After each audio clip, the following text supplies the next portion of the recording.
1000 வருஷத்துக்கு அப்புறம் இப்போ கூட மக்கள் நம்புகிறாங்க இந்த கோயிலுக்கு போனால் துரதிர்ஷ்டம் வரும்னு. முக்கியமாக கர்ப்ப கிரகத்துக்குள்ளே போனோம்.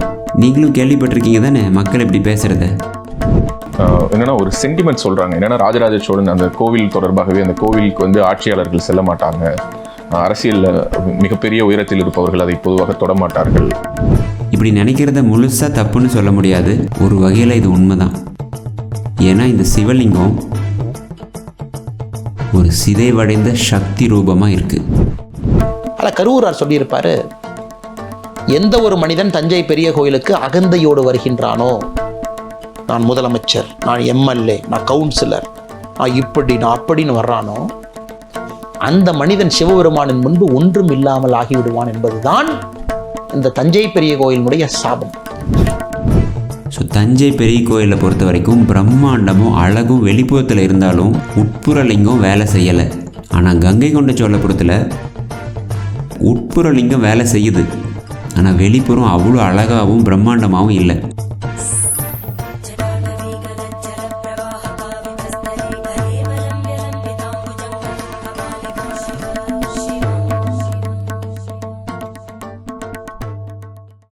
முதல்ல தஞ்சை பெரிய கோயிலை பார்த்தோம். அதுக்கப்புறம் நேற்று கங்கை கொண்ட சோழபுரத்துக்கும் போயிருந்தோம். இந்த 2 கோயிலுக்கும் போயிருக்கீங்க தானே, இல்லையா? முதல்ல தஞ்சை பெரிய கோயிலை பற்றி சொல்லணும்னா, வெளிப்பிரகாரத்தை பொறுத்த வரைக்கும் அற்புதமாக வெற்றிகரமாக பண்ணிட்டாங்க. ரொம்ப பிரம்மாண்டமாகவும் அழகாகவும். ஆயிரக்கணக்கான வருஷத்துக்கு முன்னாடி எந்த மிஷினும் இல்லை, அப்போது எந்த கிரேன்ஸும் இல்லை, எந்த ட்ரக் லாரியும் கிடையாது அந்த காலத்தில். இவ்வளோ பெரிய கற்களை அங்கே கொண்டு வந்து சேர்க்க இது நடந்ததே தமிழ் மக்களோட, நம்ம முன்னோர்களோட முயற்சினால தான்.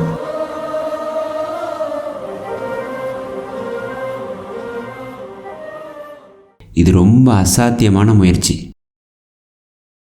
இது எவ்வளோ கஷ்டம்னு உங்களுக்கு உண்மையாகவே புரிஞ்சுக்கணும்னா, உங்களுக்கு ஒரு சின்ன வேலை சொல்கிறேன். நாம் இப்போ ஆதியோகி ஆலயத்தை கட்டிகிட்டு இருக்கோம். ஒரு பெரிய கல் இருக்குல்ல, ஸ்பந்தா ஹாலில், அதை ஆதியோகி ஆலயத்துக்கு ஷிஃப்ட் பண்ணணும். எல்லோரும் சேர்ந்து இதை ஷிஃப்ட் பண்ணுங்க பார்ப்போம். மிஷின் இல்லாமல். அந்த கல்லை பார்த்துருக்கீங்க தானே? அதை தூக்கும்போது புரியும் தஞ்சை பெரிய கோயில்லாம் என்னன்னு. Because that's what they did. அவங்க சொல்கிறாங்க, அந்த லிங்கத்தை உருவாக்குறதுக்கான கல்லை சௌராஷ்டிராவிலேருந்து கொண்டு வந்திருக்காங்கன்னு. குஜராத்தில் இருக்கிற நர்மத ஆற்றங்கரையிலேருந்து. அதனுடைய எடை தோராயமாக 2.5 லட்சம் கிலோன்னு சொல்கிறாங்க. விந்தியாச்சல் மலையை தாண்டி ட்ரக்ஸ் இல்லாமல். கொஞ்சம் கற்பனை பண்ணி பாருங்கள் இதை. எந்த மாதிரியான மனிதர்கள்ங்க இவங்க? அவங்க இதயத்தில் இருந்த பக்தினால் தீவிரமாக உந்தப்பட்டு சாத்தியமே இல்லாத ஒன்றை முயற்சி பண்ணியிருக்காங்க. இப்படிப்பட்ட அசாத்தியமான முயற்சினால் தஞ்சை பெரிய கோயிலை கட்டி முடித்தாங்க. ஆனால் கோயிலோட கர்ப்பகிரகம் தோல்வியில் முடிஞ்சிருச்சு. அவங்களால அந்த லிங்கத்தை சரியான முறையில் பிரதிஷ்டை பண்ண முடியல. It did not work. So even today, 1000 வருஷத்துக்கு அப்புறம் இப்போ கூட மக்கள் நம்புகிறாங்க இந்த கோயிலுக்கு போனால் துரதிர்ஷ்டம் வரும்னு. முக்கியமாக கர்ப்ப கிரகத்துக்குள்ளே போனோம். நீங்களும் கேள்விப்பட்டிருக்கீங்க தானே மக்கள் இப்படி பேசுகிறத. துரதிர்ஷ்டத்தை நீங்களே விலை கொடுத்து வாங்குற மாதிரின்னு மக்கள் நினைக்கிறாங்க. இப்படி நினைக்கிறத முழுசாக தப்புன்னு சொல்ல முடியாது. ஒரு வகையில் இது உண்மைதான். ஏன்னா இந்த சிவலிங்கம்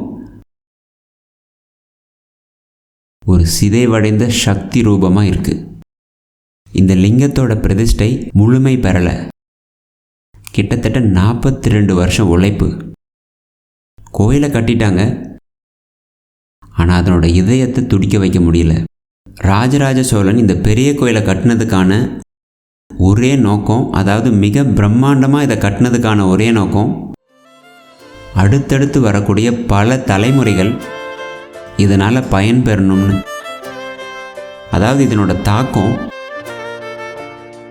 ஒவ்வொரு மனிதருக்குள்ளேயும் ஊடுருவி ஒவ்வொரு தலைமுறையும் தங்களுடைய உயிர் தன்மையில முழுமையாக மலரணுங்கிற நோக்கம்தான்.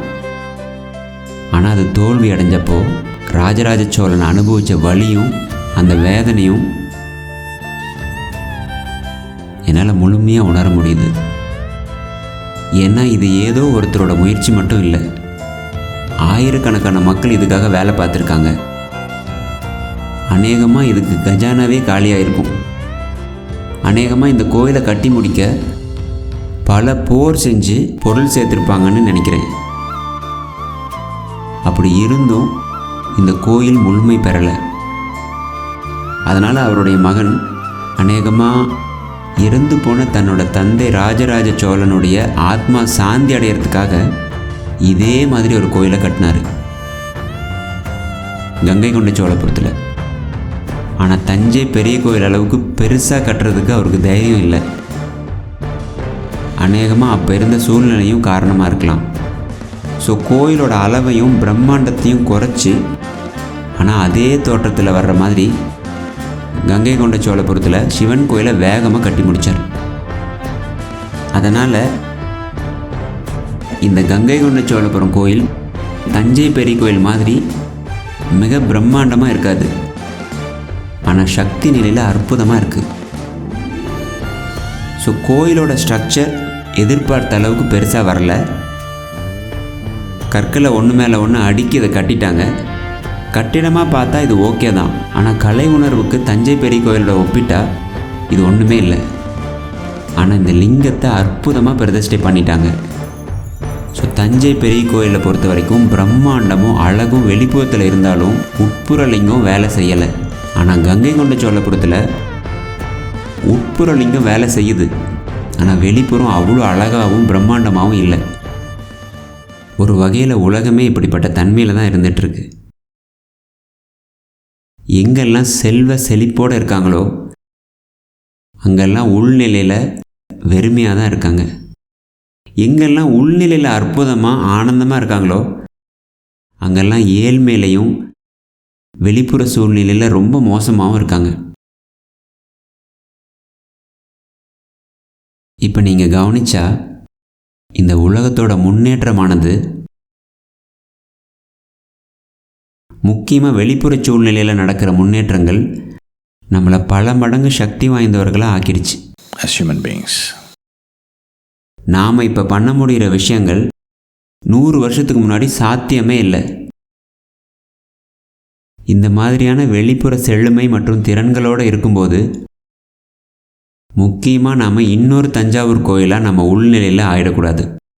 ஒவ்வொருத்தரும் வெளியில் செழுமை உள்நிலையில் வெறுமைன்னு ஆயிடக்கூடாது. ஒரு தனி மனிதனாக, சமுதாயமாக, நாடாக, உலகமாக நாம் இப்படி மட்டும் ஆயிடவே கூடாது. முழுமையடையாத கோயிலாக.